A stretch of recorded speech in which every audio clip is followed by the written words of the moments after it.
What's up, gamers? Dreamcast Guy here, talking today about Hogwarts Legacy, because the first reviews are finally coming out, and they are surprisingly positive.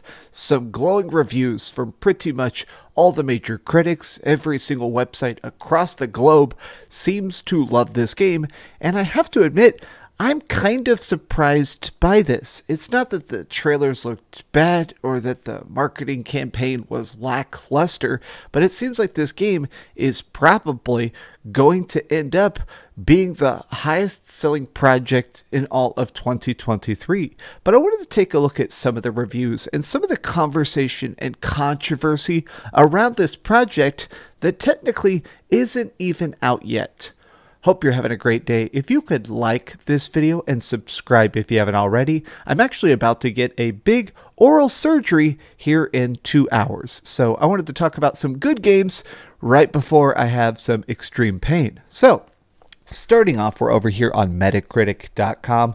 The scores actually just dropped. We have 42 critic scores so far for a grand total of averaged 86. This is insanely freaking positive. I mean, for the most part, when it comes to games, especially big AAA releases, it feels like you get a good mix. A lot of times some websites will skew more negative or more positive, but for this, it seems like overwhelmingly people freaking love it. I mean, freaking IGN Portugal is calling it a masterpiece. Terra Gamer is saying it's living up to the promise of making you that wizarding student. Now, I find it interesting that some places that have been publishing a lot of articles about the Hogwarts Legacy boycott have still not done reviews. Places like GameSpot, Kotaku, Polygon, and TheGamer.com have all refused to seemingly review the game itself. Now, I find this interesting because really, I have nothing against that. If you want to boycott a game or support a game, that's totally up to you. I'm a big supporter of vote with your wallet. So if you think something is not worth your $70, do what you got to do. But what else is interesting is look what IGN actually did. IGN actually has a huge, extremely comprehensive review. It's so crazy in depth. I actually read big chunks of it.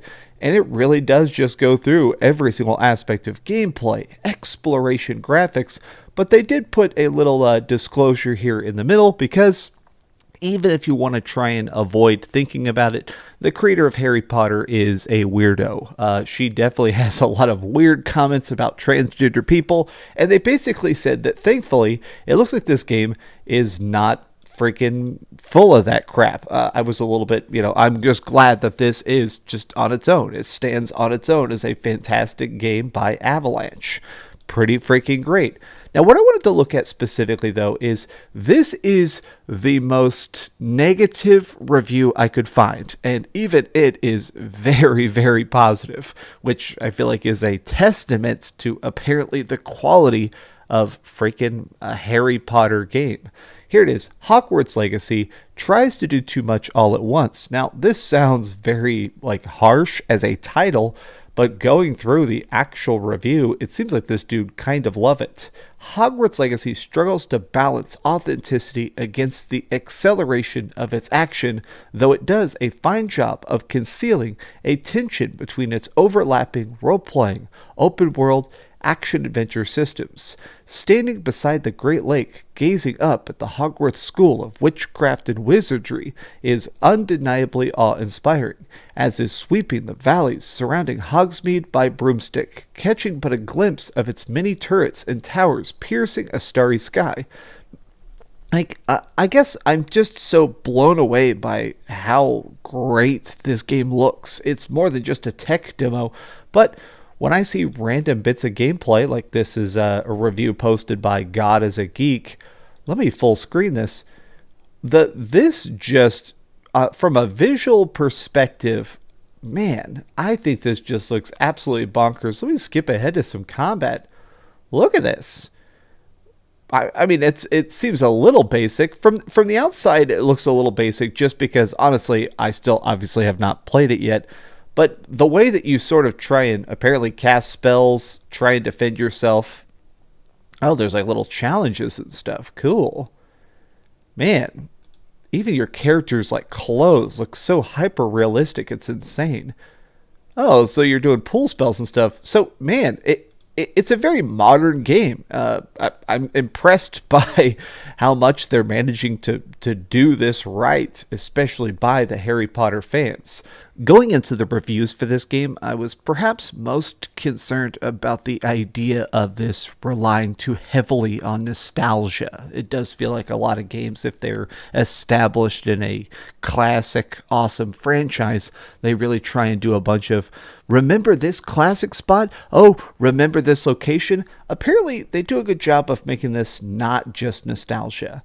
Hogwarts Legacy has a sense of scale in its most impressive feat. The titular school is a spiraling castle with a plethora of nooks and crannies to explore, and throughout the game, most of its secrets will open up to you, even after spending hours attending classes, roaming its hallways, and finding new areas of the school that I'd never seen before. Just when Hogwarts starts to feel familiar, the game pulls the camera back and introduces the rest of the game world. Around 10 hours in, you start exploring the countryside around the school, which is a sprawling area of green dotted with humble wizard hamlets. Of course, there's plenty of familiar landmarks for the franchise's fans to discover, like the Forbidden Forest and Hogsmeade Village. Also included, you can purchase a wand of Orlandervilles and of a butterbeer at the Three Broomsticks. However, Hogwarts Legacy isn't just a nostalgia fest. While it does have a litany of references to characters, locations, and concepts from the rest of the franchise, it stands on its own 2 feet. It's a game that can be equally enjoyable to someone who's gorged themselves on Harry Potter and to somebody that's never even heard of Albus Dumbledore. So this seems surprisingly good. And I guess I'm still just blown away because these developers, if you actually dig into the specific people who worked on this, have not really done a lot. And again, I'm saying this as a compliment. I mean, the fact that they managed to make a game that is just so big, that is so, at this point, lauded, that's so pre-ordered, I mean, I guess it's just a testament to how much they've managed to improve, or maybe how much the overarching publisher control managed to help this become bigger and better. Man, look at all these side quests. Oh, you know what? Here's the last thing I really do want to look at, which is the combat. Because really, the gameplay, straight up, if I'm blasting people, the wands in Harry Potter always looked so goofy. You're just shooting little light out of the tip of a stick. Combat is surprisingly engaging in Hogwarts Legacy. I didn't have high hopes concerning here, as so many ways you can sling a wand at an enemy. However, the game rewards technical gameplay just as you gain more spells and abilities. You'll combo and learn parrying. You'll become a comboing and parrying machine. Okay, that does legitimately sound fun. Your basic magic attack is straightforward, 3 little blasts of magic followed by a 4th stronger attack. However, you can mix it up with spells to cause immense damage to foes, and stunned enemies take even more damage, so you can enhance the damage done by relatively weak standard attacks. Parrying and counters are a big part of combat as well.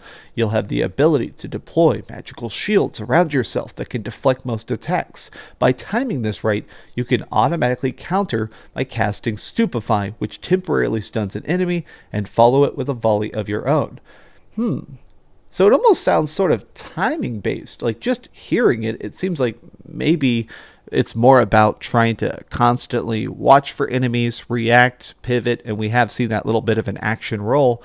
I am impressed that they got this as good as they did. Some people are, of course, still memeing on it. I have seen tweets saying stuff like, Hogwarts Legacy is a game that looks like Dark Souls for Mormons.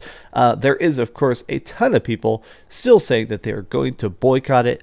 But with scores like this, I feel like we're about to see that difference between mainstream success and video game success. I've always thought that one of the most crazy aspects of Elden Ring is Elden Ring truly achieved mainstream success. It managed to get normal people that had never played a Dark Souls game to basically buy a Dark Souls game.